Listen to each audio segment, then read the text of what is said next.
Hello, everybody. Once again, it is story time with Teacher Cole. So, I hope everybody is having a wonderful Christmas vacation. And I have another unconventional but normal Christmas story that I had when I was a kid growing up. It is called The Elves and the Shoemaker. So let's read this story, and I hope you like it as much as I did when I was a child. Here we go. So, The Elves and the Shoemaker, retold from the Brothers Grimm and illustrated by Jim LaMarche.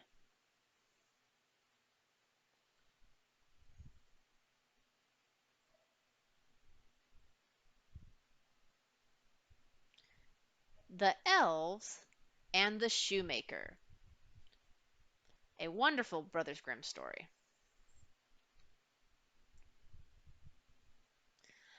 There was once a good shoemaker who, through a spell of bad luck, had become very poor.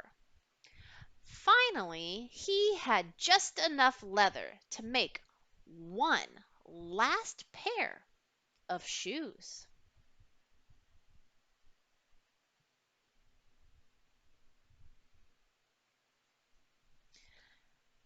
Still, it is a fine piece of leather, said his wife, as soft as butter, yet as strong as your hands. Tonight, dear wife, I will cut the leather, said the shoemaker, and first thing in the morning I will sew the shoes. The next morning, when the couple went into the workshop, they were flabbergasted by what they found. There on the work table stood two shoes, perfectly finished, not a stitch out of place. But but who? How? Sputtered the shoemaker. His wife could only stare. Just then a dandy gentleman came into the shop. "What magnificent shoes! Please, I must try them on," he said. The shoes fit perfectly. It was as if they had been made just for him. He was so pleased that he paid double the price. Now the shoemaker had enough money to buy leather for two more pairs of shoes.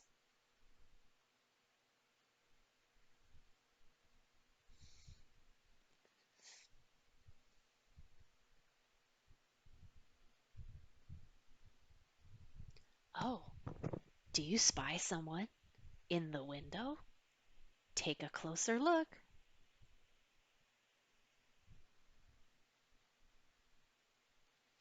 Again, that evening, the shoemaker cut out the leather for the shoes and went to bed.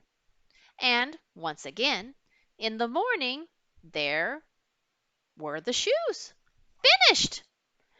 Buyers were not lacking for these either, and as before, they were so pleased they paid double the price.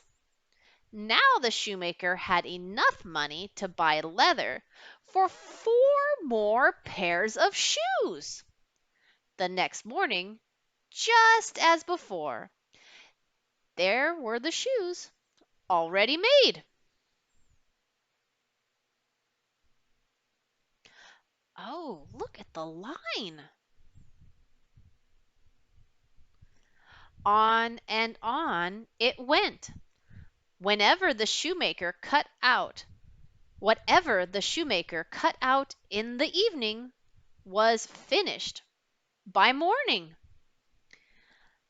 Soon the news of the splendid shoes spread throughout the town, and the shoemaker and his wife were no longer poor. One evening, not long before Christmas, as the shoemaker cut more leather for shoes, his wife spoke.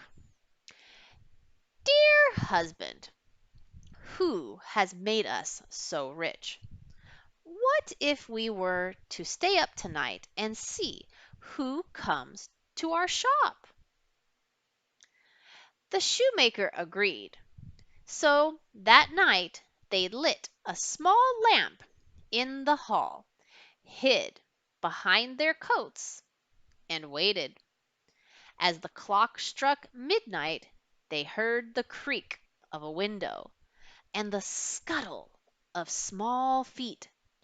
Peeking out from behind the coats, they saw two tiny children sneak into the workshop. They were poorly shod, and they wore only raggedy sacks for warmth. "Elves!"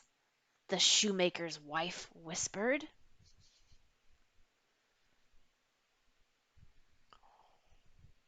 "Look at them climbing in the window." Hmm, what will they make today? The tiny elves tiptoed across the room and climbed up onto the table. Then, humming and whistling, they began to stitch and sew and hammer so quickly with their little fingers that the shoemaker and his wife could not believe their eyes.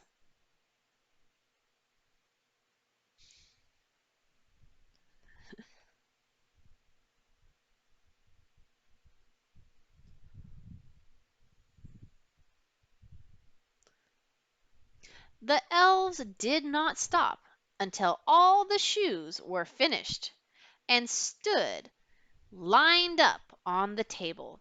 Sturdy riding boots, delicate slippers, feather light dancing shoes, and heavy clogs for work.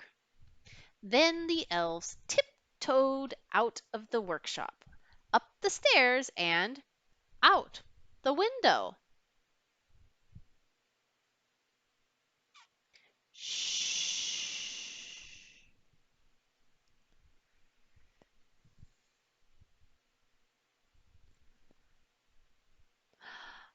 What is the shoemaker and his wife doing? Can you guess? Let's see.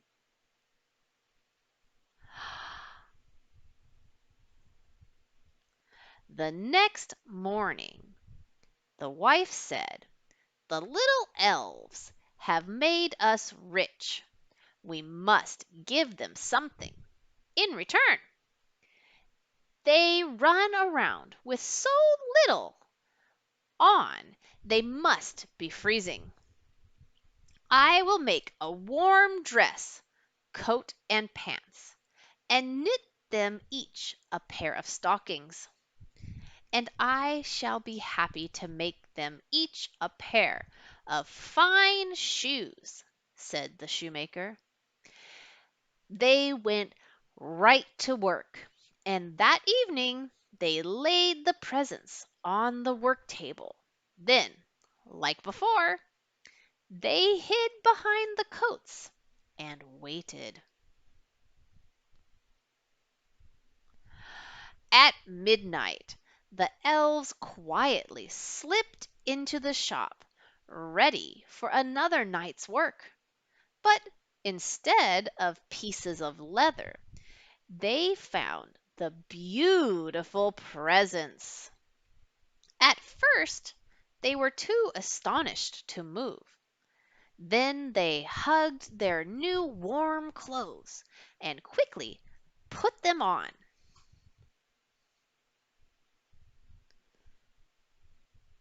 Oh, wow, what fine clothing!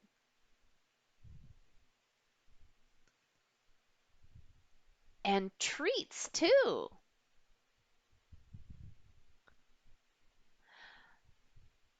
When they were dressed, they leaped and bounced around the room, singing, Now we're elves, so fine to see. No longer cobblers we will be. They jumped over chairs, raced around the shop, and finally ran out the door. The click and clack of their new shoes echoed through the streets. From that time on, the little elves were not seen again, but the shoemaker and his wife lived a long and happy life.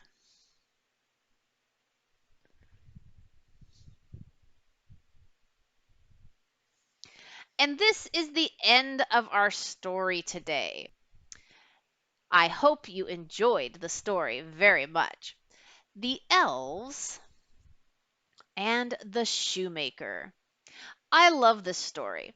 So, I wonder, do you know what a cobbler is?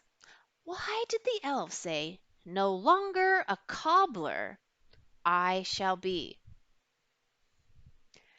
Let's think. What were they doing every night? Could this be a cobbler? They were cobbling shoes.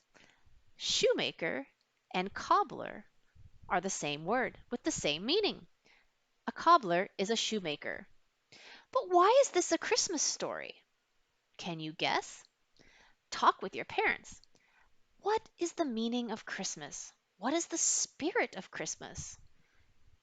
Did the shoemaker have the spirit of Christmas with the elves? Talk with your parents and find out more. I hope you really enjoyed the story today. This is one of my favorites. I hope you have a wonderful Christmas and Christmas Eve, and I look forward to seeing you again next week for a special new reading.